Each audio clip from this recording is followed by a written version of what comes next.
Welcome to FinanceInfinity, the channel where we break down the real stories behind massive money, bold dreams, and the hidden truths of business empires. Today's story isn't about success, it's about how belief can build billions and destroy them just as fast. $47 billion didn't disappear because of chance or a sudden economic crash. It disappeared because a narrative became stronger than facts. A narrative about belonging, purpose, and changing how work should exist. A narrative so powerful and uplifting that even some of the world's sharpest investors stopped asking simple financial questions. This is the rise and fall of WeWork. Not just a company, but a carefully built illusion that eventually couldn't survive reality.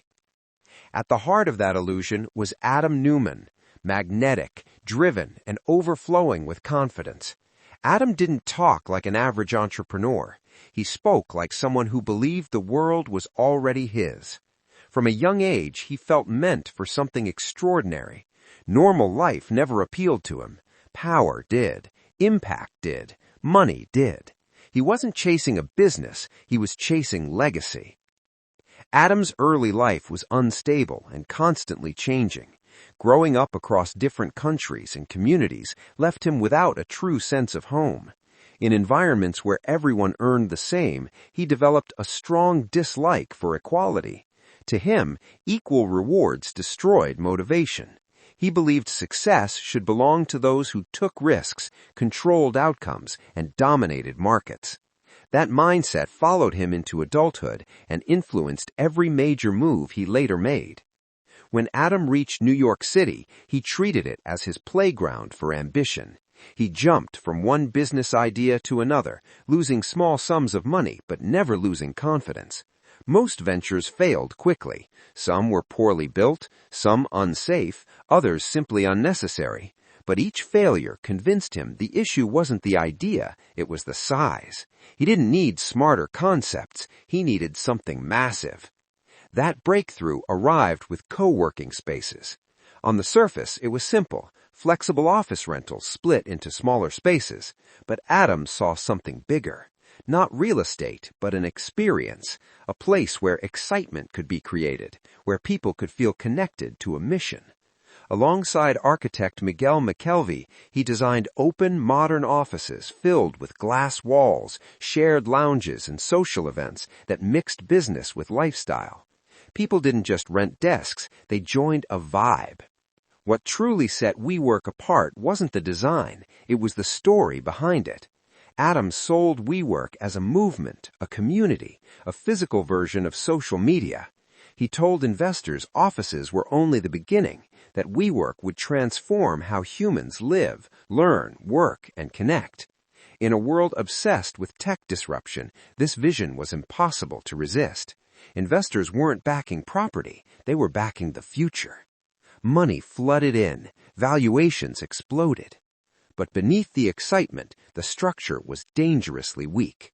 WeWork locked itself into long-term building leases while renting short-term to customers. Every new location demanded huge upfront spending. Instead of lowering risk, growth increased it. Unlike tech companies, WeWork didn't become stronger with scale, it became more fragile. Inside the company, chaos matched leadership. Employees worked brutal hours under intense pressure. Many were young and emotionally tied to the mission. They were told they weren't staff, they were family, promised wealth through stock they didn't fully understand. Wild parties, motivational speeches, and constant hype covered exhaustion and anxiety. Doubting leadership wasn't welcomed. Faith was required. As the company expanded, Adam's behavior grew more extreme. Massive personal spending was labeled vision.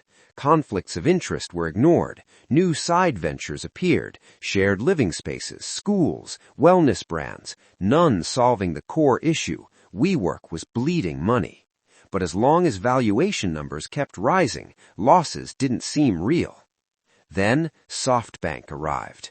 Masayoshi Son didn't invest based on spreadsheets alone. He believed in betting on founders with limitless ambition.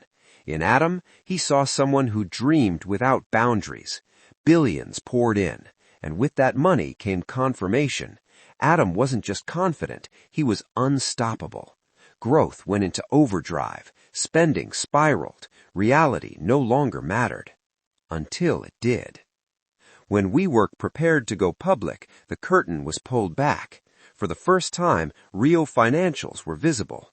Massive losses, strange accounting, founder self-enrichment, a governance system built to protect one man above all. The inspiring story turned into a warning overnight. Investors retreated, valuations crashed, and the same personality that once attracted billions now scared everyone away. Adam Neumann was pushed out, but not before walking away with an exit worth hundreds of millions of dollars. Employees lost their dreams. The company barely survived. WeWork didn't collapse because of one mistake. It collapsed because hype replaced responsibility, growth replaced stability, and belief replaced financial truth. It stands as a lesson not just about startups, but about what happens when vision runs without control.